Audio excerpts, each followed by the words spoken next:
Dobar dan. Najlepša hvala, da ste se zbrali danes ob predstavitvi romana Bratji Karamazovi. Gre za nekoliko prenovljen prevod. Z nami sta prevajalec Borut Kraševec in pa poznavalec Dostojevskega Sebastian Hristovič. Danes se bomo pogovarjali o samem prevodu, o tej novi izdaji knjige in pa o ozadju, o odnosu Dostojevskega do vprašanja morale, do vprašanja Boga, kaj se dogaja pravzaprav z liki, kako so karakterizirani in podobno. Na koncu, če boste imeli kakšno vprašanje, vas vljudno vabim, da vprašate oba naša gosta, zato ste tukaj. Mene verjetno ne boste imeli nič za vprašati, ampak nič hudega. Tako da lepo vaju pozdravljam oba. Najprej naj omenim samo še to, preden začnemo. Roman je šel v zbirki Neminljivi. To je prenovljena zbirka Celjske Mohorjeve družbe in sicer lansko leto smo jo prenovili. V zbirki sta že išli 2 deli Dostojevskega, Zimski zapiski o poletnih vtisih, to je nekoliko manj znan, potopisno, literarizirano delo, in pa Zločin in kazen. Torej, Bratje Karamazovi so 3. delo Dostojevskega, ki je šlo v tej zbirki. Gospod Borut, kako ste se lotili prevajanja Bratov Karamazovi? Prevajanje sem se lotil že precej nazaj, da je bilo leta 2008-2009, najbrž knjiga je šla leta 2010. Spomnim se, da sem jo prevajal dobro leto, v času, ko se mi je rodil prvi otrok. To mi je predvsem ostalo spomin od tistega obdobja. Sicer pa sem bil takrat še toliko mlajši kot zdaj, nekoliko manj izkušen. Vseeno je bila pa to 20. knjiga takrat, ki sem jo že prevedel. Predtem sem že prevajal tudi Dostojevskega in sicer Dnevnik pisatelja. Tako da sem se lotil kar pogumno, no? Ampak seveda sem se nekoliko opiral na stari prevod, sproti sem pregledoval, kaj je delal starejši prevajalec. Hkrati se spomnim, sem od stavka do stavka pregledoval tudi srbski prevod, ki ga je naredil Jovan Maksimovič. Spomnim se, da je bil zelo dober. To zdaj malo po spominu govorim, pač ponavljam, spomnim se. Star prevod Vladimirja Levstika je imel eno hudo pomanjkljivost, ki sem jo tudi pred leti že večkrat omenjal. To so izpuščeni stavki, spregledani stavki. To je tak pojav, ki je dosti reden pri vseh prevajalcih, ali pa je bil vsaj v preteklosti, dokler se je prevajalo s papirja. Se pravi, prevajalec pogleda na knjigo, iz katere prevaja in potem dela na računalniku ali kjerkoli že.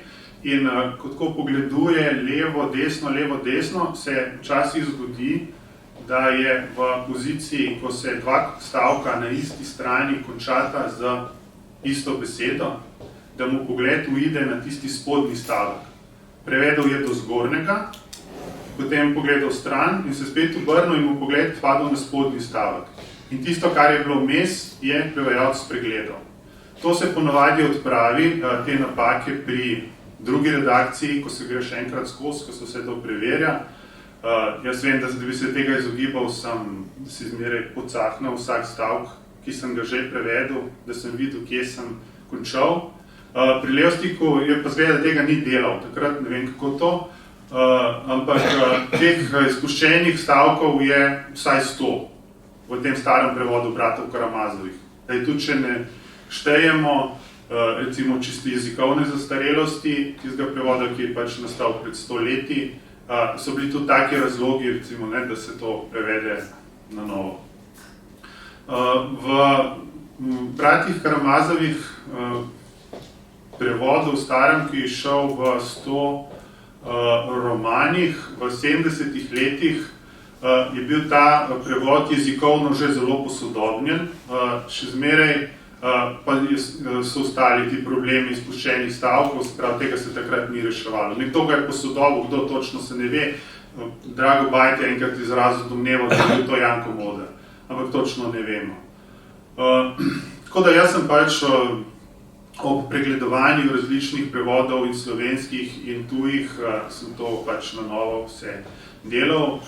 Pomagala mi je, kot se spomnim, tudi Urša Zabukovec, ki zna poljsko. Če se spomnite, so poglavja v Mokrem, v Bratih Karamazovih, kjer tam Mitja Pjančuje z Grušenko, tam sta dva Poljaka, tam se pojavlja precej poljščine v tistih poglavjih in razmerje med poljščino in ruščino je seveda drugačno kot razmerje med ruščino in slovenščino, oziroma poljščino in slovenščino, tako da je bilo treba to poljščino tam spraviti v eno tako obliko, da je bolj sprejemljiva za slovenskega bralca, sploh sodobnega.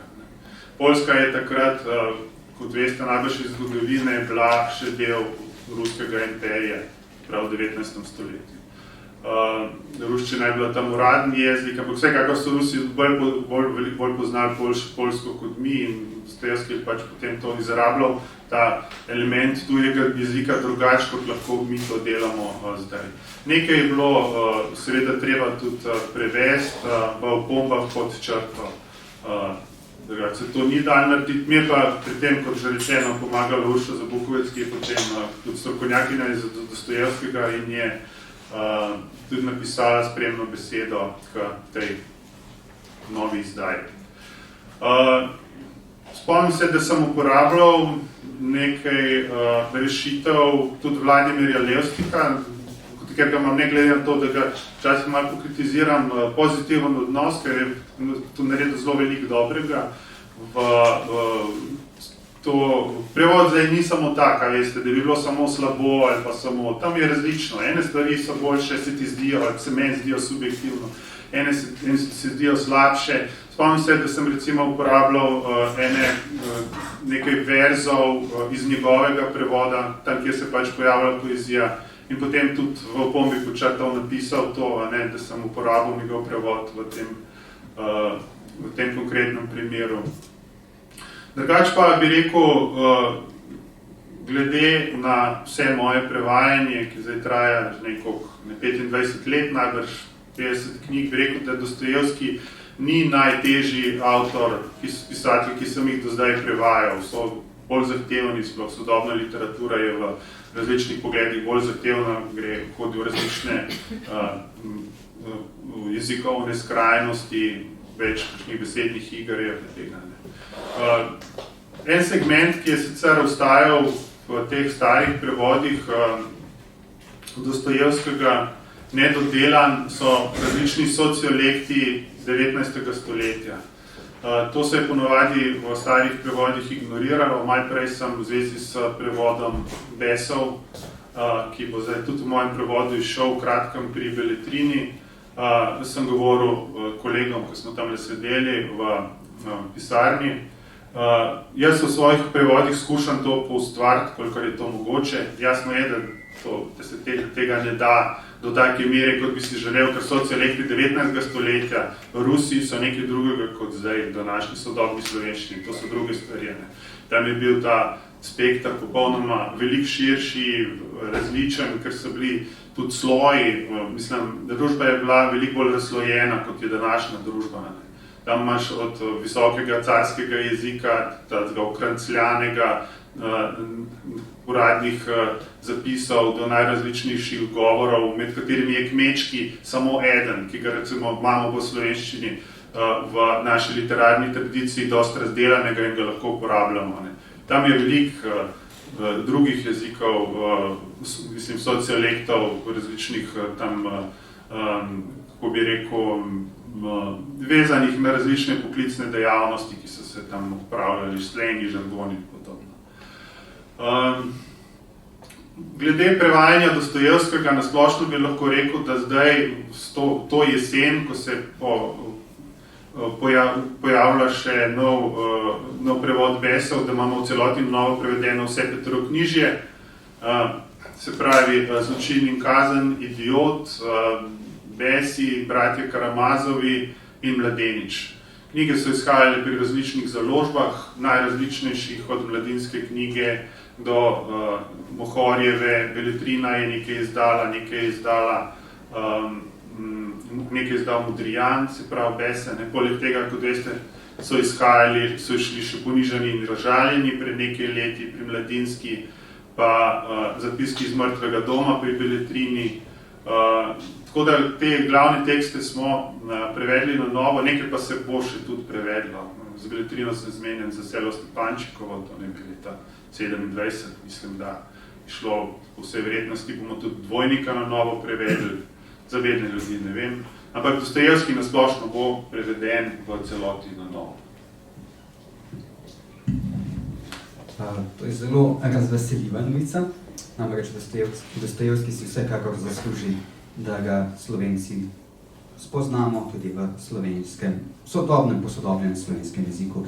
Zanima me pa glede prevoda še nekaj. Kako ste posodobili tole izdajo, ki jo imamo sedaj pred sabo?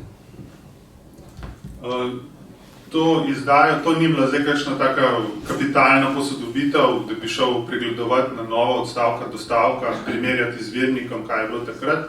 Ampak sem pa porabil kakšna 2 tedna, da sem to na novo pregledal, ker je knjiga zelo obsežna. Enostavno sem popravil te stvari, ki sem jih v teh 13 letih, odkar je minilo od prve izdaje, začel kot prevajalec delati drugače. To ni tako veliko časovno razdobje, da bi se neko grozno spremenilo, vsem pa je bilo nekaj popravkov. Bilo je nekaj napak odpravljenih, ki so nam ušle pri tisti izdaji glede poševnega tiska pa take stvari. Predvsem pa nekaj takih čist jezikovnih, ker so lektori takrat nekaj so tako popravljali, zdaj so začeli malo drugače popravljati, tako da v tem pogledu ima posodobno. Najlepša hvala. Gospod Sebastian, kakšen odnos imate vi do Dostojevskega in pa tudi do romana Bratje Karamazovi? Najprej čestitke gospodu prevajalcu, gospodu Kraševcu, pa seveda Moholjevi družbi za izdajo. Bratje Karamazovi so nedvomno največji metafizični roman, kar jih obstaja. Strokovnjaki so mogoče to malo delijo mnenja, ampak med top 3 gotovo spadajo Bratje Karamazovi. Za mene je absolutno Dostojevski in Bratje Karamazovi so največ, kar je napisal človek. Pri Svetem pismu je imel prste zraven Bog, kot vemo. Tako da, zdaj zakaj? Zato, ker Dostojevski na tako pretanjen, globok način obravnava najbolj temeljna vprašanja človekovega življenja, to so ta večna vprašanja ali pa celo prekleta vprašanja, torej vprašanje morale, vprašanje etike, vprašanje zla. Zdaj, kako je mogoče, da Bog obstaja, če je toliko zla, če je toliko trpljenja na svetu. Nekateri celo pravijo, bili so prav neki tokovi trud, da bi se določene besedila Dostojevskega razglasila kot navdihnjena od Svetega Duha. Zdaj, zakaj? Zato, ker na tako sofisticiran način Dostojevski prikazuje človeka, notranjost človeka in dejansko se mi zdi, da je ena res vrhunska kvaliteta, če tako rečem, tega rudarja duše, ki se zna tako globoko potopiti, poglobiti v človeka in zna človeka prikazati, razgrniti navzven, kaj vse človek je. Torej, človek ni ena monolitna struktura, ampak je človek bitje, ki je ves čas v neki razpetosti, kontradiktornosti, nasprotovanjih in ravno to je tisto, kar dela Dostojevskega absolutno aktualnega, tako na eksistencialni, bivanjski, osebni ravni, kot tudi na družbeni. Evropo, če danes pogledamo, je Dostojevski nedvomno velik vizionar. Jaz mislim, da se vsi imamo od Dostojevskega veliko za naučiti, tako cerkev kot družba, Evropa, svet in tudi vedno znova nagovarja tudi vsakega posameznika. Mogoče določenih delov se nekoliko kasneje dotaknemo, ampak tako mogoče za uvod ena taka parabola čez vso njegovo delo in njegov doprinos. Hvala.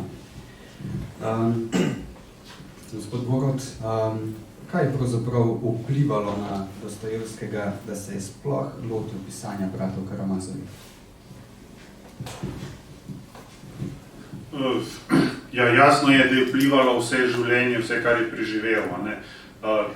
Vprašanje vere, če berete njegovo biografijo, če še niste jo zelo priporočam, ki je šla leta 21 ob 200. obletnici Ljudmile Saraskine, z naslovom Dostojevski, boste videli, da je vprašanje vere nekaj, okrog česar se je njegovo življenje vrtelo ves čas.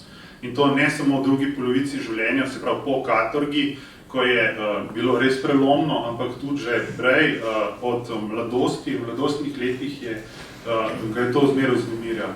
Potem še toliko bolj, v katorgi, kot se spomnite, če ste brali Zapiske mrtvega doma, je bila Nova zaveza edina knjiga, ki jo je bilo dovoljeno brati. Takrat jo je na novo v smislu sebe po notranju in navezal tudi svoje pomovanje vere do neke mere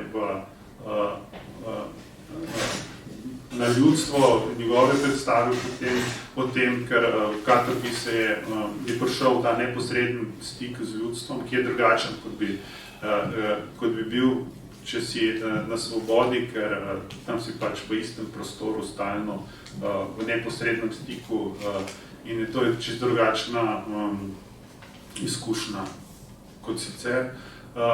In potem v nadaljevanju, če pogledamo po teh njegovih velikih romanih, se je to vprašanje vere pojavlja povsod, dobesedno. Že v Zločinu in kazni, zdaj tam je konec odprt, ampak jasno je, da napeljuje Dostojevski Razkolnikova proti koncu k nekemu razodetju, ki ga doživi prek Sonje, prek njene ljubezni. Konec vseeno ostaja odprt, v Knezu Miškinu, v Idiotu, to je sploh upodobil Kristusa, to je seveda malo profano rečeno, ampak poskusil je upodobiti lik, ki bi mu bil podoben, kolikor je pač to mogoče, če ne greš za Boga, ampak za človeka. V Besih se je tega polotil z druge strani, se pravi, kam privede recimo glavnega junaka v samomor, Stavrogina, to tudi spet zelo specifičen odnos do Boga, ko gre za nekakšno izzivanje, ko se ne more odločiti v njem v vprašanje vere, ne za, ne proti, ampak niha med enim in drugim, hkrati pa Boga izziva z nekimi priskutnimi dejanji, ki naj bi ga prisilili, to se pravi Boga, da se odzove in da mu da vedeti zase. Se pravi, gre spet za to. Mladeniču mogoče najmanj, to najmanj izrazito, čeprav se tam tudi kažejo različna razsvetljenja. V Bratih Karamazovih pa potem na maksimum zgleda, da je pač že čutil, tudi glede na njegovo zdravstveno stanje je bilo jasno, da v nedogled ne bo mogel leči, tako da se je pač odločil, v zadnjih 2 letih je napisal to svojo labodjo pesem. Bratje Karamazovi seveda niso samo vprašanje o veri, ampak je to tudi velik družbeni roman. Če gledate kot celoto, vidite, koliko je tam socialnih vprašanj, ki so bila aktualna v tistem času in ki jih je Dostojevski zelo intenzivno premleval v svojem dnevniku pisatelja.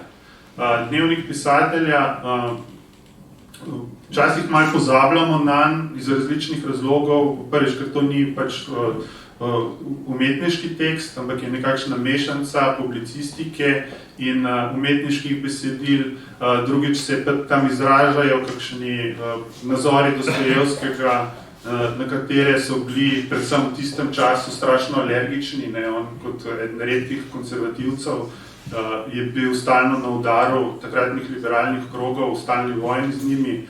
Ampak dejansko je on že v dnevniku pisatelja prevlel ogromno tega sociološkega gradiva, ki ga je potem uporabil tudi v Bratih Karamazovih. In ki je malo v ozadju, kadar se govori te knjige, ker mi vidimo predvsem vprašanje tam, se pravi, Starec Zosima, Evgen Karamazov, pa ta antiteza, predvsem se to omenja, je pa ogromno stvari tam in likov, kot so tam Rakitin, sam Smrtjakov, ki je liberalec, oba sta v bistvu liberalca, ne glede to, da je Rakitin semeniščnik, Zelo zanimive so epizode, ki so tako na videz drugorazredne, ampak so zelo umetniško izdelane, recimo z gospo Hohlakovo, pa z dečki in zgodbo o tistem dečku, ki mu Dmitrij Karamazov osramoti očeta, tam, da mu zruva brado, ki ga se norčujejo iz njega, češ da je umelo in tako naprej. Veliko je, to je tak res ogromen tekst, ne samo vsebinsko, ampak tudi po številu najrazličnejših tem, ki jih zajame, likov.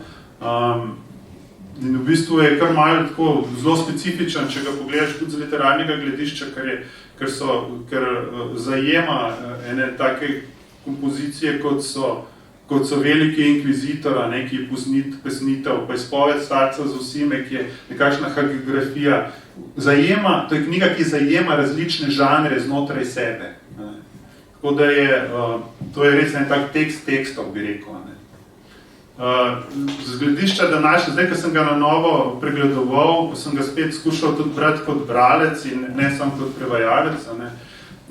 Ko prevajaš knjigo in jo pregledaš, ne vem koliko 10-krat, se ti to branje malo avtomatizira.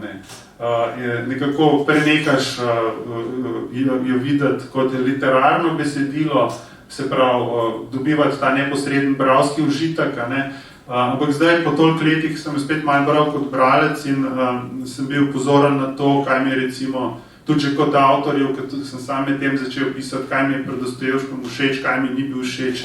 Ni mi všeč recimo v njegovih romanih ljubezenske scene, ki danes deluje strašno melodramatično, ne samo v Bratih Karamazovih, ampak tudi drugod, tudi v Besih in v Idiotu, predvsem v Ponižanih in razžaljenih, to danes ne gre več. Ampak zraven stojijo take res neverjetne izpovedi, bi rekel, v tej knjigi, izpoved Vročega srca Dmitrija, izpoved Ivana, izpoved Zosime, ki to pretehtajo v neke take pomanjkljivosti, da se začnejo zdelati res tako nepomembne malenkostne v primerjavi s vrlinami, ki jih ima ta knjiga, vso njeno težo.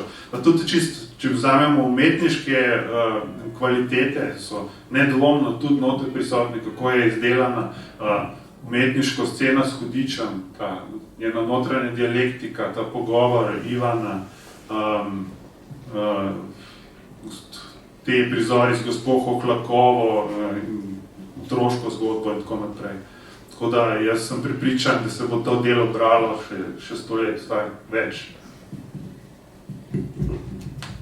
Gospod Sebastian, vi ste se ukvarjali s primerjavo oziroma z odnosom med Dostojevskim in Nietzschejem. Kaj mislite, da je, oziroma kaj je po vašem mnenju tisto, kar je Dostojevski najbolj povzel od Nietzscheja, oziroma v kateri točki je stičišče med njimi? Ja, zdaj, zanimivo je to, kot vemo, da je Nietzsche bil kritik vsega in vse razgradil, vse raztrgal dobesedno. Nisem naletel, da bi Nietzsche še koga drugega tako cenil kot ravno Dostojevskega. Mislim, da je nekje prišel do njegove knjige in je zapisal, da je ni mogel odložiti zgodbe iz popodja in je bral do jutranjih ur. Zdaj, ključno stičišče, ki se mi zdi, je to, da sta bila oba zelo, zelo velika trpina. Oba sta ogromno v življenju pretrpela. Dostojevski vemo, oziroma malo ljudi to tako malo vtis ve, od tega, da je bil pravzaprav po nedolžnem zaprt v Petropavlovsko trdnjavo za 8 mesecev, ker je bil tam v družbi, društvu, krožku enih ljudi in tako naprej. Potem je bil 4 leta, je preživel v Omsku, v katorgi, tam so bile stopinje tudi do -40, torej bilo je veliko umorov, veliko grozodejstev, torej družil se, preživljal tisti čas z ljudmi, ki so bili res veliki zločinci, če tako rečemo. Potem naslednje 4 leta v Semipalatinsku, prisilno služenje vojaškega roka. Žena mu je umrla, vemo, da je zelo zgodaj, pri 16 letih izgubil mamo, 2 leti, 3 zatem očeta. Celo življenje je bil bolehen, epileptik, pokopal je prvo hčer Sonjo, sina Aljošo, bil je zasvojen z igrami na srečo, pravzaprav nenehno v hudih dolgovih, takšnih in drugačnih stiskah, verskih krizah in še bi lahko naštevali.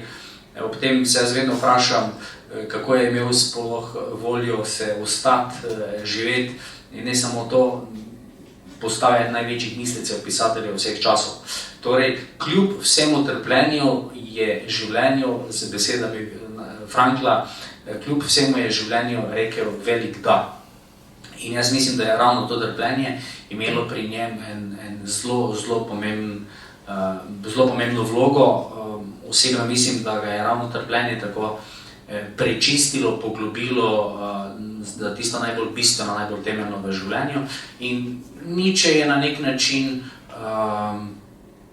podobno, kljub trpljenju, torej ni obupal, se je boril. Ampak mislim, da Nietzsche tudi velikokrat zelo napačno interpretiramo, razumemo. Nietzsche gotovo ni bil tisti, ki bi kar na nek način pokopal Boga, ampak on pravi, mi smo ga ubili, mi smo ga umorili. Torej, Nietzsche je pravzaprav šlo za to, kako živimo, kako živi človek. Recimo, ko pravi za kristjane, jaz mislim, da bi mu morali zelo resno prisluhniti. Nietzsche, ko pravi, ja, ti kristjani mene prepričajo, ne izgledajo veseli, niso veseli, kje je njihovo veselje, če so odrešeni in tako naprej. Torej, nekaj zelo konkretnega, zelo življenjskega in tudi pri Dostojevskem se mi zdi ravno to. Dostojevski te vedno zagrabi. Bratja Karamazove sem kar nekajkrat že prebral, vedno je nekaj novega, vedno nek nov vidik in vedno te najde. Jaz mislim, da so ravno zato klasiki, ker te vedno najdejo v tvoji življenjski realnosti. Recimo, samo ena drobtinica, Dostojevski veliko govori, oziroma liki Dostojevskega, pa tudi on, o ljubezni, o dejavni ljubezni. Torej ne samo neki abstraktni ljubezni, imeti vse rad, ampak ljubezen, če je vedno konkretna in je tudi odrešenska. In ko govorimo o ljubezni, moramo se zavedati tistega časa Dostojevskega in da je v ozadju celotna pravoslavna antropologija. Torej o ljubezni ni možno govoriti brez lepote, brez resnice, brez dobrote. Če se spomnite, v Idiotu pravi knez Miškin za Anastasijo Filipovno, kako zelo je lepa, da bi bila tudi dobra. Recimo, vedno gre za ta razmerja. Torej, dejavna ljubezen je vedno konkretna ljubezen. Ravno včeraj sva bila z ženo na obisku pri enem prijateljici in ona ima multiplo sklerozo, nekje mojih let sta oba in on za njo skrbi, ona ne more več niti z rokami migati, delati. To je ljubezen, to je dejavna ljubezen. Eno je ljubiti z besedami, z rožami, tudi to mora biti, ampak ljubezen, če je vedno konkretna in to pri Dostojevskem vidimo na zelo, zelo konkreten, oprijemljiv način. Ko bereš Dostojevskega, pravzaprav hodiš z njim, hodiš ob njem, poslušaš, gledaš, vonjaš in to je, mislim, da res ena taka genialnost. In vprašanje recimo svobode, kaj je svoboda? Spet se moramo nasloniti na neko pravoslavno antropologijo, pa pogled na človeka, da človek ni svoboden, kot ga mi danes razumemo, da si kar svoboden, ker svobode same na sebi pravzaprav ni, ampak si vedno svoboden v odnosu, v relaciji do nečesa. In upam, da se bomo še dotaknili kaj poglavja Upor ali pa Veliki inkvizitor, ki je vrh bratov Karamazovih. Ravno tam gre, je temeljno vprašanje, ravno vprašanje človekove svobode, ampak mogoče o tem še kaj kasneje. Najprej pred tem vprašanjem, mogoče vprašanje za oba. Za Dostojevskega vemo, da ga literarna zgodovina uvršča v obdobje psihološkega realizma. Po drugi strani se pri njem pojavljajo tako romantične ideje, recimo raven ta ljubezenski odnos s Sonjo v Zločinu in kazni. Po drugi strani pa zelo moderno preopraševanje obstoja Boga oziroma prisotnosti Boga, njegove odsotnosti. Kako je pa to razmerje prisotno v samih bratih Karamazovih? A se pojavlja tudi kakšna romantična ideja še vedno kot ostanek prejšnjega obdobja ali ne več? Ja.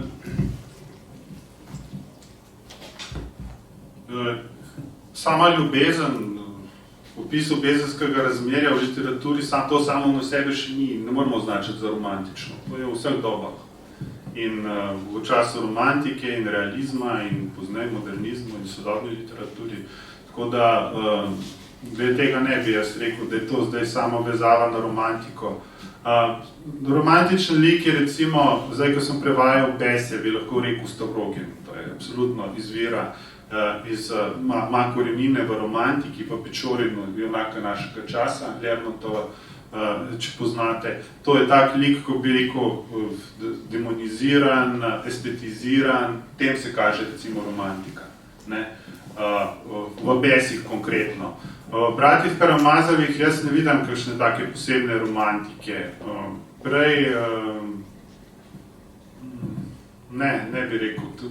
Očitno je, da gre pač za psihološki realizem, tako kot so Dostojevskega tudi razumevali v njegovem času in pozneje, se pravi, očitno gre za avtorja, ki ima eno oko ves čas obrnjeno navznoter in ki mu je to, kar se dogaja v človeški duši, vsaj tako ali pa še bolj zanimivo kot to, kar se dogaja zunaj v svetu, ki ga obdaja. S tem, da, kot že rečeno, kot sem že prej govoril v zvezi z dnevnikom pisatelja, Dostojevskega zanimajo tudi družbeni vidiki in vprašanja vere, vloge cerkve v državi, v Bratih Karamazovih se s tem na veliko razpravlja v Celici pri startu z vsemi. To je ta znamenita scena, kjer se na začetku romana zberejo vsi, se pravi oče, Fjodor Pavlovič in vsi trije sinovi, tam Jusov, starec z vsima, menihi, tam se debatira o takih vprašanjih.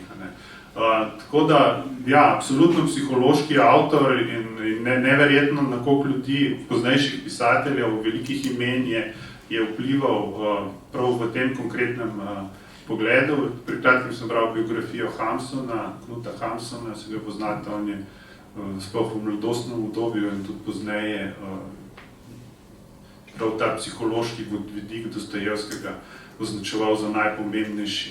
Nietzsche, ki ga je kolega omenil pred leti, jaz nisem tak seveda poznaval za Nietzsche, ampak pred leti sem bral, se spomnim enega odlomka v zvezi s Kristusom je govoril in Dostojevskim je govoril, škoda, da ni bilo v tistem času, ko je živel Kristus v bližini kakšnega Dostojevskega, da bi znal to opisati.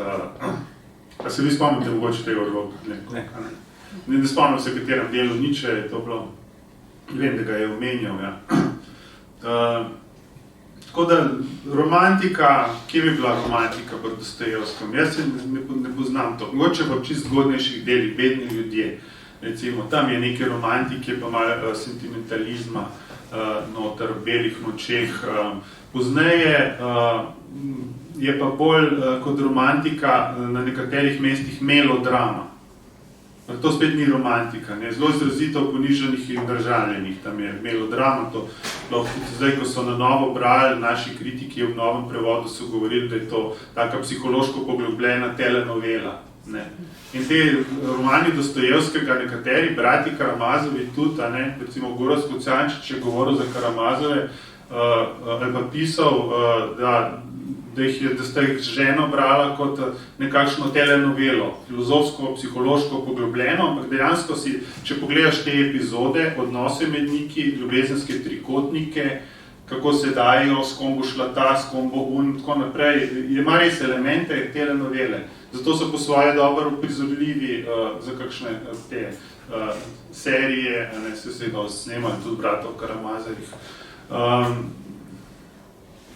Tako, se pravi, ne toliko romantika, ampak ene druge stvari. Jaz mislim, da v Bratih Karamazovih gre bolj za neko strastno ljubezen.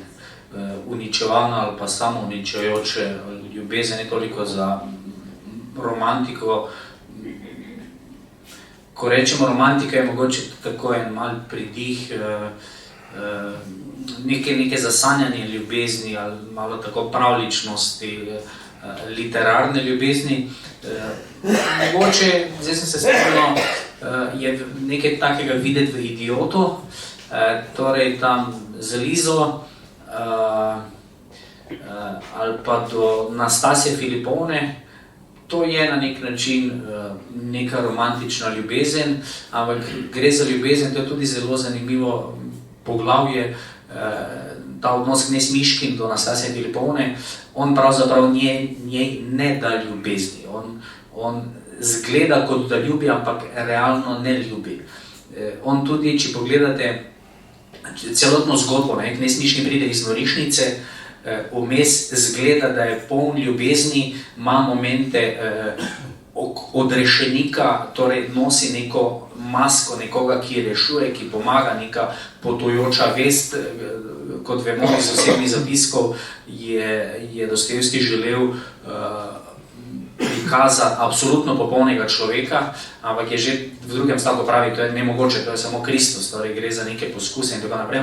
Na koncu Knez Miškin kljub tej ljubezni, ki jo hoče dati, na koncu spet pristane v norišnici, Nastasija Filipovna pa je umorjena. Torej, gre zdaj za vprašanje ljubezni. Torej, iz česa človek ljubi, iz česa človek lahko dela dobro. V moči česa je možno delati dobro. Ali to omogoča ateistični humanizem, ali je zato vendarle potrebno imeti odnos tudi do presežnega. To bi lahko imeli celodnevni kongres ravno na to temo in ravno to je meni zelo, zelo zanimivo. Na koncu se pravzaprav Knez Miškin kljub trudenju ljubezni pravzaprav vzruši v samega sebe, kot da bi mu zmanjkalo moči, ker za ljubezen človek rabi moč, ampak ne v smislu moči, da nekoga premagaš, ampak neko notranjo moč, zdaj odkot ta notranja moč prihaja. In Knezu Miškinu zgleda, da je zmanjkalo tega vrelca, mogoče podobno tudi, če bo kolega kaj dopolnil, v velikem inkvizitorju, kardinalu na koncu, mogoče tudi njemu to zmanjka, ko ga na koncu Kristus poljubi na stare, blede ustnice, torej se tudi v njem nič ne zgodi, nič ne spremeni. Zgleda, da je tudi njemu ta moč izginila, kljub temu, da se vse zaveda, kaj se dogaja, kljub temu, da se jasno zaveda, da je Kristus spet prišel, ampak ga je zmotilo. Zmotilo ga je v njegovem delovanju, v njegovem načrtovanju. Torej, cerkveni dostojanstvenik glavnemu protagonistu pravi, zakaj si tukaj, kaj nas motiš. Mi svoje delamo, mi človeku celo pomagamo. To je nevarnost ateističnega humanizma. Torej, celo v logiki vrednot, višjih idej, mi delamo dobro, mi pomagamo človeku. Ti si mu dal preveč svobode. Mi smo pravi človekoljubi. In potem tiste tri temeljne skušnjave. Mi večkrat rečemo, ko hudič skuša Jezusa, naredi iz kamor kruh, pa se razlaga, ja, samo Bog dela iz mrtvih stvari, žive stvari, ampak jaz mislim, da je zadeva precej globlja. Torej, kdo ti daje kruh, tistemu se prikloniš in tam je šlo za vprašanje svobode. Komu se ti pokloniš? Ker človek se nekomu pokloni. Torej, komu se poklanjaš? Toliko. Eno vprašanje sem nekako dobil, ko sem bral vsa tri dela Dostojevskega, tukaj, ki so išla pri nas.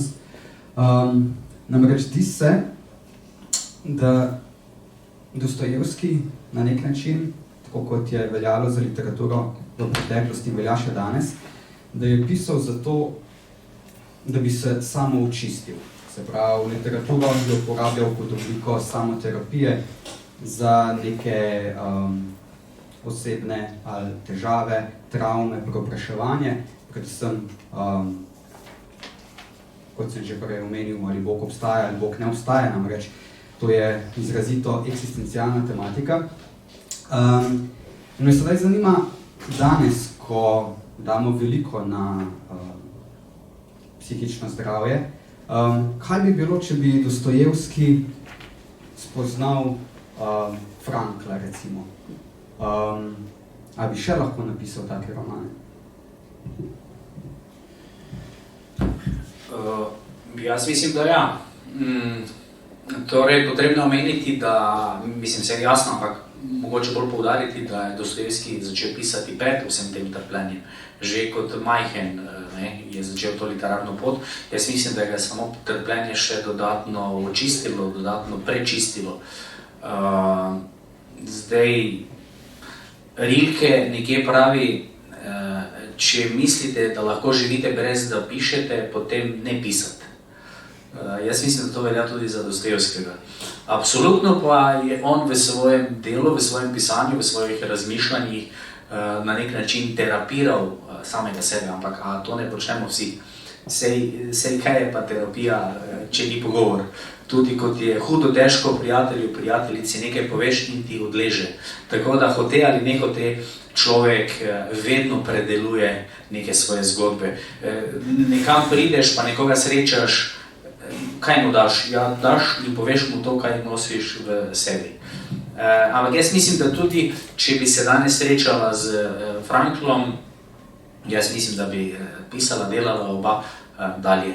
To je ravno to je isto impozantno, ne? Ta velik kljub vsemu reči življenju da, ne? Pravzaprav pa so ideje zelo, zelo enake. Ne? V Bratih Karamazovih tam celo, mislim, da Ivan, nisem čisto siguren, pravi, kaj je bistveno. Bistveno je, da človek ve, čemu živeti. Ne? Torej, smisel življenja. Mislim, da Ivan, se spomnite vi mogoče, mislim, da Ivan prav to staviti. No?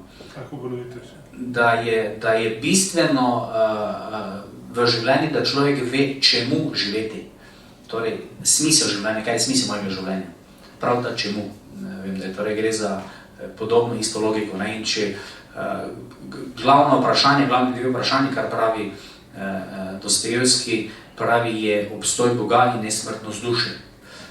To se pa tesno dotika tega zadnjega smisla oziroma nadsmisla, torej čemu, zakaj živeti, čemu, zakaj trpeti. In če berete pisma in kasnejše zapiske Dostojevskega, ko je živel v Katorgi, ko je pisal bratu Mihajlu, ves čas mu piše, dragi brat, za mene ne skrbeti, v duhu nisem padel. Vem, da me čaka novo, lepšo življenje, vem, da me čakajo nove stvari. In Frankl pravzaprav podobno piše, torej videti smisel. In kot ste rekli, da danes duševnemu zdravju dajemo veliko pozornosti, jaz mislim, da ravno obratno. V zadnjih 25 letih se je duševno zdravje slovenskih otrok in mladostnikov poslabšalo za 70%. Mi imamo cele generacije apatičnih, zasvojenih, anksioznih, depresivnih otrok. Ko je čas mature, ko je matura, se v medijih hvalimo z točkami mature, nihče pa ne upa na glas povedati v medijih, koliko kokaina, koliko drugih nedovoljenih drog poživil gimnazijci jemljajo za te točke na maturi. Koliko anksioznosti, koliko je depresije, koliko je samopoškodovanja, rezanja in tako naprej, v kakšni stiski so mladi, koliko je zasvojenosti za zaslone in tako dalje in tako naprej. Tako da to je področje, ki bi mu morala družba na sistemski ravni posvetiti resno pozornost. Jaz mislim, da bi morali vse alarme in sirene na gasilskih domovih prižgati. In če pogledamo to, samo še to, ni ključno samo nekaj imeti, ampak ključno je živeti za nekaj in ravno to mladi manjka. Ne gre samo za psiho, mi človeka vidimo samo toliko psihološko, ampak predvsem za duha. In to sta, ko ste omenili Frankla in Dostojevskega, ravno oba to najbolj pokazala. Kaj pomeni močan, klen duh, ki se ne preda, ki vztraja, ki gre naprej, ki vidi smisel, ki veruje, ki upa.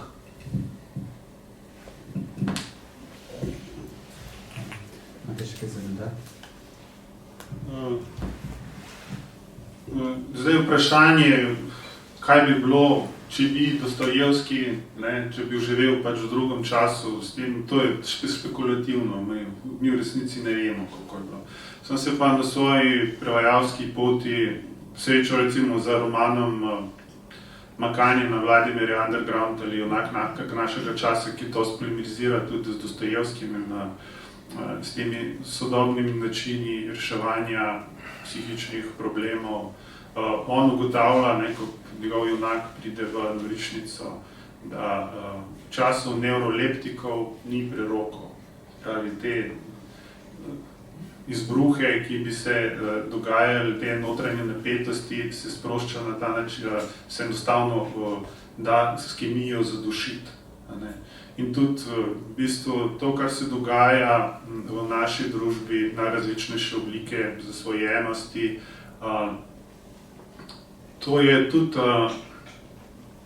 neke vrste neuroleptik, ki tlači pod sabo, problemov itak ne rešuje, ampak jih tlači pod sabo, spravlja v eno tako obliko, da ne pridrejo na plan. Je pa zelo zanimiv v zvezi s tem, zelo zanimiva in aktualna problematika velikega inkvizitorja. Recimo, če vzamemo, da pač na svetu, kot se dosti govori, obstajajo, mogoče ne v eksplicitni obliki, neke take elite, ki se igrajo velike inkvizitorje, ne da bi se pri tem opirali na neko metafizično podlago, brez vere v Boga, potem so v njihovih rokah vse te zasvojenosti, digitalne in druge, odlično orodje za to, da se manipulira z ljudmi, tako kot je želel z njimi manipulirati veliki inkvizitor. Spravi, da jih drži v stanju nevednosti, nesvobode, da jim nudi neke take elementarne užitke, mamila, igrce računalniške, pri katerih se v ljudeh v možganih sprošča dopamin in so kot neki roboti, nesvobodni, ki pač obstajajo, ne da bi zares živeli. Tako da ta tematika je absolutno super aktualna in enako pravzaprav tudi Besija, ki tam je Dostojevski zelo nazorno pokazal, da se poskus pomagati človeštvu brez ene metafizične podlage, brez vere v Boga, zelo hitro spremenil svoje nasprotje.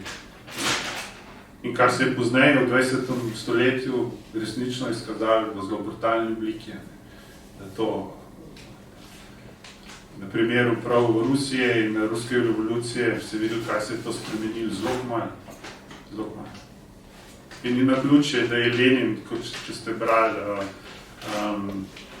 biografijo Dostojevskega, tam je naveden citat iz njegovega pisma o tem, kako je on bral, da on fizično ni prenašal teh knjig. Bratov Karamazovih vesel, da on ne bo bral tega dreka in jih je vrgel stran. Tako fizično, telesno mu je šlo na bruhanje od tega, kar je bilo tam not napisano, o njem samem. V bistvu, Tako da ja, to je tudi za naš čas. Nemogoče je urediti življenje na zemlji za človeštvo, če se pri tem ne opiraš na nekaj, kar to presega. Samo, če se navežem dva stavka, če smo malo aktualni sej, poglejmo, kaj se dogaja v zahodnem svetu, predvsem v Evropi, ki ima misijo, oziroma vprašanje zdaj, kdo, katere strukture imajo to misijo, torej evropskemu človeku odrezati korenine, torej družino in vero in drevesu, ki se odrežejo korenine, vemo, kaj se zgodi, drevo se posuši. Pa ne govorim zdaj, nisem nek pristaš teorij zarote, ampak je težko spregledati, da to ni nekako sistematično vodeno. Tega recimo v judovskem, muslimanskem svetu dejansko ne najdemo. To, kar se dogaja še najbolj v evropskem svetu. Torej uničenje kulture, uničenje družine in uničenje vere. To pomeni, treba nad človekom armiran beton z železom, da nič ne pride prek. In potem vemo, kaj sledi. Če pogledamo začetek Svetega pisma, Adam pa Eva sta bila v harmoniji, v harmoničnem odnosu z Bogom, sta z Bogom prerezala, sta se zaprla v svoj balonček, stran od njega, sta si začela po svoje organizirati življenje. Torej, niste več verjela Bogu, ki jima daje življenje, ne ki jima ga je dal, ampak ki jima ga tudi še daje. in sta pristala na idejo kače. Torej, gremo midva po svoje, od priva SP, to pomeni, z Bogom se je prerezalo, njuni otroci, neposredni njuni otroci, Kain in Abel, Kain ubije Abela. To pomeni, ko se prereže odnos z Bogom, se prereže odnos z človekom in če beremo še malo naprej, se prereže, prekine odnos tudi s samim sabo. In potem pridemo do tega znanega reka homo homini lupus, to je pa človek glaven. To tudi Nietzsche zelo dobro prikaže, ne? Torej, ubili smo Boga in če Boga ubijemo, potem na mestu Boga sem potem jaz. Posledice pa vidimo potem, kakšne so. Ampak to je spet ena taka tema, ki bi zahtevala svoj čas. Gospod je nekaj želel. Ja, jaz sem hotel ravno to, kar ste omenili Lenina. Ne? Dejansko pogledamo vse po izidu bratu Karamazovu v ruski državi do danes, do Putina, da Dostojevski je pa popolnoma brez družbenega vpliva. Kako si vidva razlagata? Je bil Stalin, ki se je požvižgal na Dostojevskega. Prišlo je celotno obdobje komunizma in zdaj Putin, a je Putin naj prebral Dostojevskega? Ne, to... Ja, ni to res, da bi bil brez vpliva. Ne? Če greste brati tole biografijo Ljudmile Saraskine, boste videli, ona je kar podrobno pisala o tem odnosu Sovjetske zveze do Dostojevskega. Njega to je tako velika figura, da ga enostavno niso mogli ignorirati. Ampak je bil pa po drugi strani to ideolog nasprotnega pola, tako so nam gledali. Ljubečarski je govoril, to je jezero zla, sovraštva, Dostojevski s njegovimi svojimi konservativnimi nazori, ampak vseeno so ga obravnavali. Eno tako splošno navodilo v zvezi z njim je bilo, da je Dostojevski sovražen, tak močen nasprotnik, ki ga je treba poznati, zato da bi se lažje spopadali z našimi sovražniki. Sprav, vseeno so ga izdajali, manj kot kakšnega Tolstoja, ampak izdajana so bila zbrana dela že v 50-ih letih, potem zbrana delo Dostojevskega v 30 knjigah so išla, ta izdaja, ki še zdaj velja za najboljšo, je išla v 70-ih letih. Prav, njegov vpliv na rusko 20. stoletje je bil vseeno ogromen, tudi na pisatelje sodobne, tam te, ki so pisali v 80-ih, 90-ih letih, ki sem jih jaz prevajal. Jaz sem posod tam videval Dostojevskega noter različne, to oblisal z njim v različnem dialogu. Je pa res, da je bilo veliko tudi tega zanimanja za Dostojevskega povezanega z imigrantskimi krogi. Te filozofi srebrnega veka, ki so živeli na zahodu, so predvsem pisali o njem. Kolega Godov pozna, tam tudi Lev Šestov, Berdjajev, to sem tudi jaz prevajal Šestova, Dostojevski in Nietzsche, prav knjiga s tem naslovom svoj čas. Tako da bi jaz ne bi rekel, da ga sploh niso poznali Dostojevskega. Putin je pa nasplošno Putinu Dostojevski s svojo ideologijo, kako je pač izražena v dnevniku pisatelja, je blizu. To sta enostavno sorodna glede tega. Dostojevski je veliko bolj kompleksen kot samo dnevnik pisatelja. On ni samo konservativc, ampak je marsikaj drugega. Če gledamo te njegove romane, to, s čimer on očara najrazličnejši ljudi z najrazličnejših krogov, ne glede na to, kaj je konservativc ali ne, je to, da so romani izjemno kompleksni. Notar je izraženih še različnih gledišč. In tudi brate Karamazove, ko so išli konec 70-ih let 19. stoletja, so ne glede na to, da so Dostojevskega liberalci strašno slabo prenašali, je ta knjiga vseeno izvala v vseh krogih ogromno navdušenje. Prav zato, ker je tako zelo široka in kompleksna. Tudi Vladimir Solovjov, recimo, ki je tudi en absolutni genij. Hans Urs von Balthasar pravi, da je največji za Tomažem Akvinskim, je Dostojevskega izredno cenil. Ampak vse po drugi strani je to tragično, po drugi strani pa je tudi razumljivo. Veliko ljudi, ki so govorili o miru, enakosti, ljubezni in tako naprej, so jih ukinili tako ali drugače ali obglavili. Ne? Nekje sem prebral, da je Lenin dejal, vse se začne v glavah, Stalin pa je dejal, zato treba glave rezati. Tako da nihil novo na nek način, je pa še vedno seveda tragično. Ampak takšnega avtorja formata, kot je Dostojevskega, se seveda ne da izbrisati iz zemeljske oble. Kolega je dejal, da še ga bomo brali vsaj 100 let ali pa 200 let, jaz mislim, da dokler se bo zemlja vrtela. Jaz lahko, ker smo že pri Dostojevskem, še eno kratko vprašanje. Dostojevski je bil tudi velik esejist. Jaz se spominjam enega eseja za svetovno razstavo na Dunaju leta 1873, ko je on napisal en esej o ruski likovni umetnosti. In tam je napisal en zelo jokajoč stavek, v katerem pravi, da Zahodna Evropa nikoli ne bo priznala Rusov kot enakovrednih in enakopravnih narodov. Iz tega pravzaprav izvira ta kompleks in ta razdelitev, ki v bistvu se kaže še danes, da Združenih držav Evrope nikoli ne bo. Kaj vi dva mislite o tem eseju, o tem spoznanju Dostojevskega že takrat? Boste vi začeli? No, jaz mislim, da že s tem, da se Dostojevskega tako prevaja pri nas in to že ne vem koliko 100 let in ne samo njega, da mi priznavamo seveda rusko kulturo, kako je ne bi. Vsi ti, ki smo sem prišli in ki smo prejeli te knjige in to, tako da, kar zadeva rusko kulturo, celo ne glede na te, prav zdaj v tem obdobju, ko je vojna, se nezmanjšano prevaja naprej, predvsem klasiko. Trpi sodobna literatura, tega je manj iz nekih čisto konkretnih razlogov, od plačevanja honorarjev do tega, da je mogoče avtor kaj preveč povedal tam, pa bi imel za to probleme, ampak usmerili smo se pač v tem obdobju, to bolj na klasiko in prevaja se jaz sem zagotavljam, nič manj kot se je pred tem.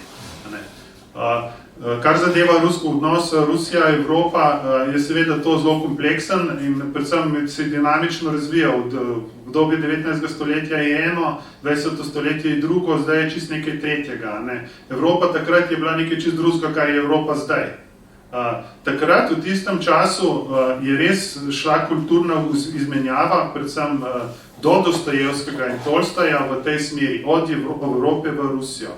Potem se je pa se je pojavil že obratni tok, prav z Dostojevskim in Tolstojem, ko se je na veliko prevajalo ta dva avtorja in sta bila svetovno popularna. Tolstoja so spremljali, ves svet je spremljal vsak njegov korak, ki ga je naredil, tako da je nemogoče trditi, da ne bi ruske kulture dojemali kot nekaj enakovrednega.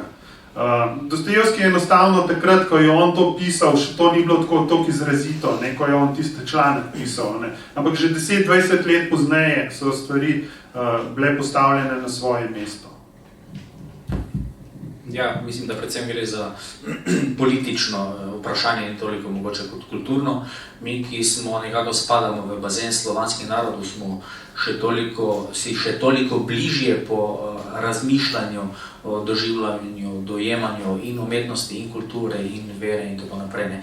Je pa tudi res, da tega eseja mislim, da nisem prebral, ampak v dnevniku pisatelju, recimo tudi v dnevniku pisatelja vidimo, da tudi on ima na določenih momentih slabšalni odnos do Evrope in da najbolj ne odobrava francosko govorečih Rusov in za vse te uvožene novotarije, intelektualne, duhovne iz Francije in iz drugih držav, tako da gre tako za taki bipolarni odnos. Je pa to, predvsem mislim, da je to politično vprašanje do danes. Lahko jaz malo znižam na prvi pogled. Najprej bi prevajalcu rad povedal eno drobtinco, ki sem jo dolžan. Jaz, ko ste prvič izdali, sem ga seveda takoj nabavil in prebral. In sem o tem napisal v Novem glasu in prvi, ki me je poklical, on je običajno poklical ob 8. zjutraj po telefonu, je bil iz Trsta Boris Pahor, ki me je vprašal, kako pa je. In sem mu rekel, dobro, no pa bom pa začel brati. To tako kot en kuriozum, ki je hotel vedeti, kako je jezik, ker je vedel, da starega sem prebral. Drugo stvar, ki se mi zdelo zelo lepo, ko ste govorili o tem, da je to telenovela ali pa to, nekateri v Italiji morajo povedati, čitati, recimo se spomnim, ker pač iz Italije prihajam, je pravil, da so Karamazovi tudi odlična kriminalka, ne, če hočeš brati tako, no, da se da žanrsko veliko. Ste pa tam omenili eno stvar, da se da to zelo lepo prikazati in da so posneli.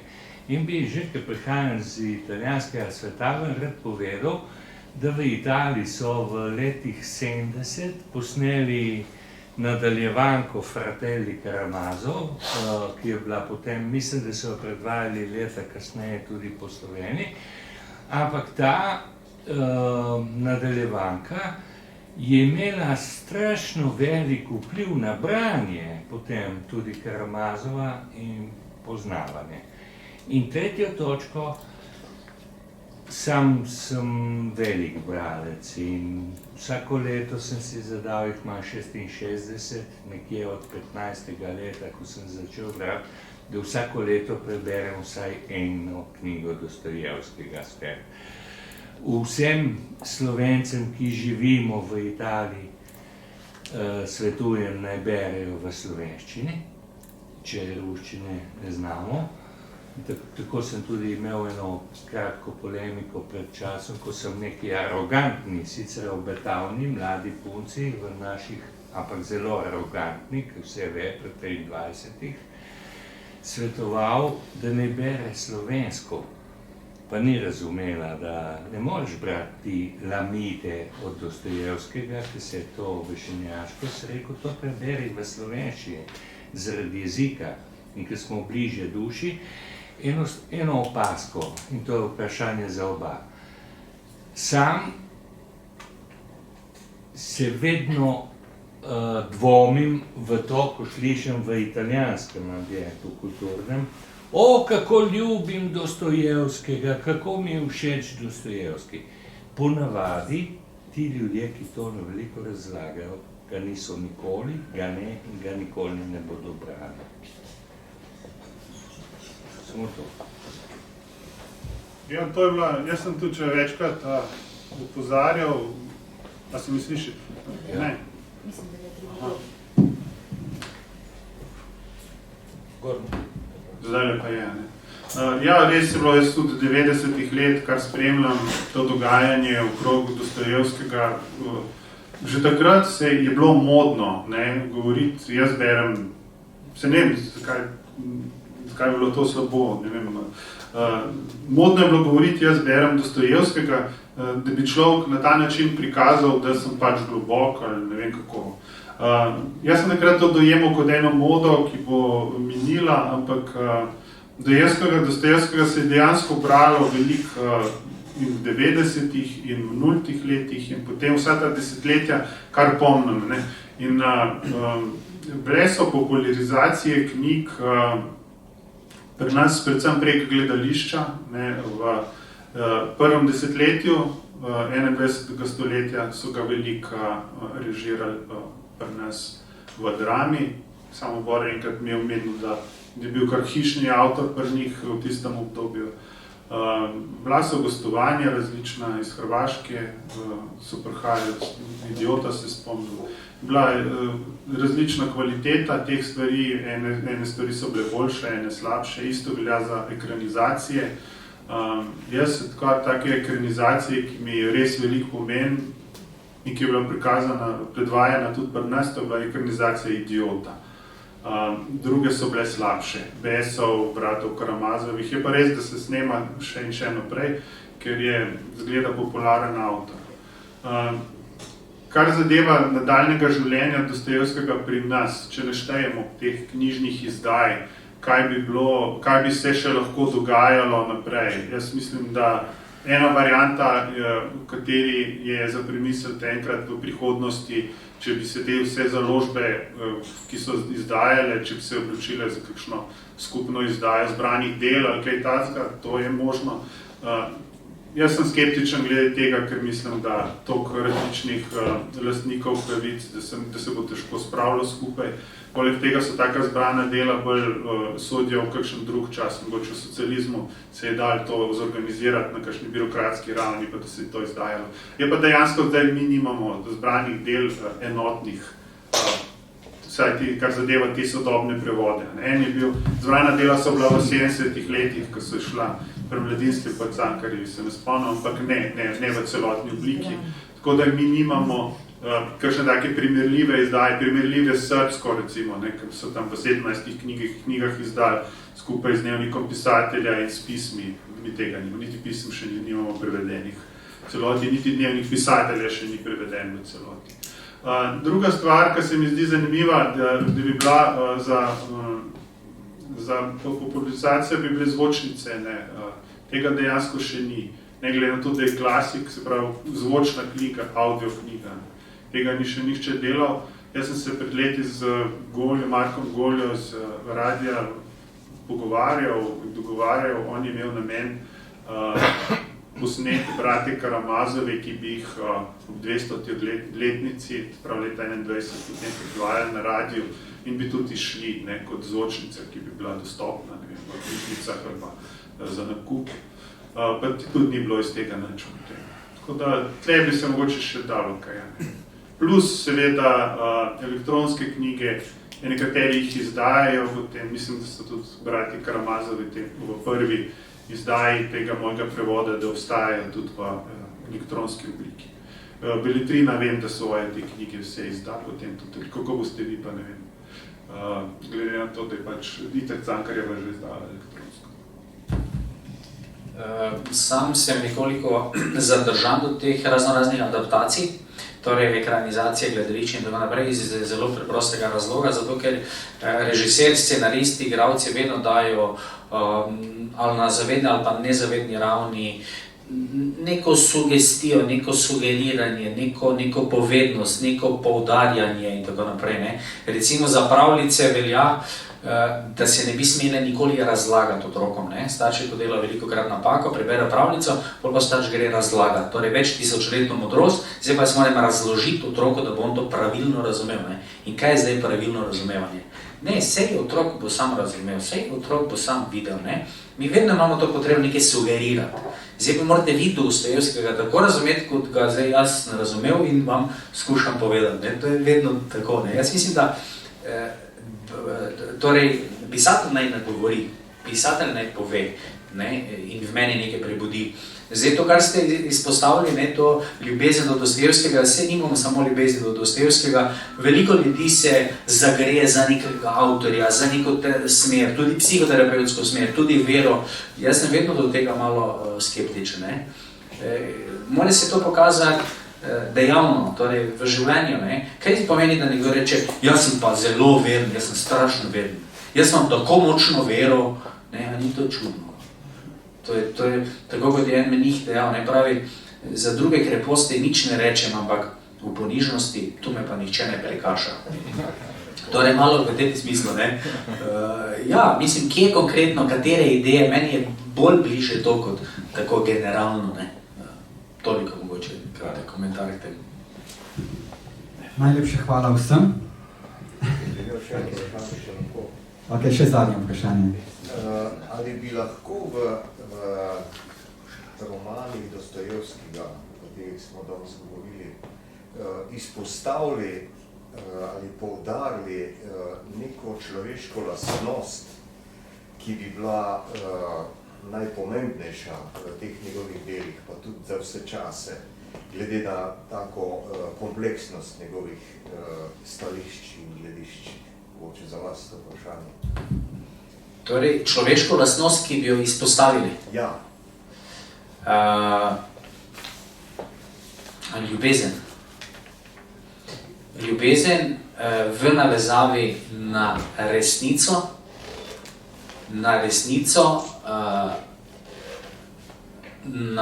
navezavi na lepoto, na odnos. Zdaj, rad bi malo več časa, ampak zakaj ljubezen? Zato, ker ljubezen je dejanje, razpoloženje, ki mora biti absolutno svobodno.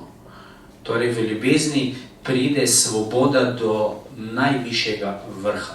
Zato je ljubezen tista, ki osvobaja. Ljubezen pa tudi nosi v sebi resnico.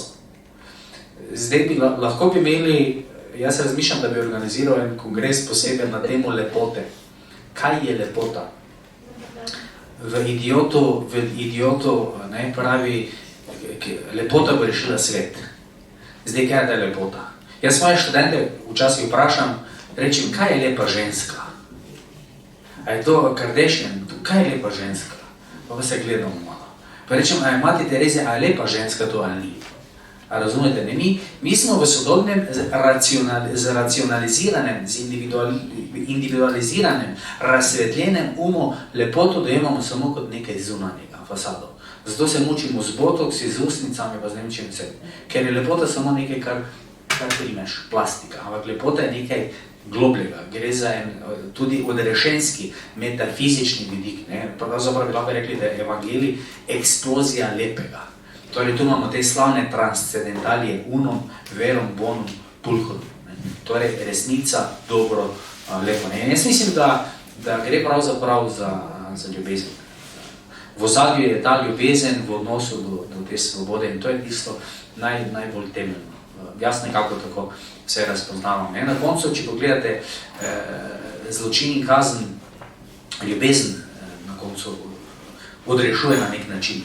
Tudi, če pogledamo konec Bratov Karamazovih, gre spet za ljubezen, za odnose, za fante, gre za eno zelo močno simboliko. Dimitrij pravi, jaz grem. To je dejanje ljubezni. Dimitrij ve, da ni ubil očeta, ampak pravi, jaz grem. Nekdo mora iti, jaz grem za vse. Vsi smo krivi za vse. Torej, to je zdaj to spet ta ideja bratstva, povezanosti. Jaz sem odgovoren za drugega. Tu se lahko spomnimo Emanuela Levinasa, človek, sem tu talec drugega. Jaz skrbim za brata, torej ljubezen bi jaz del.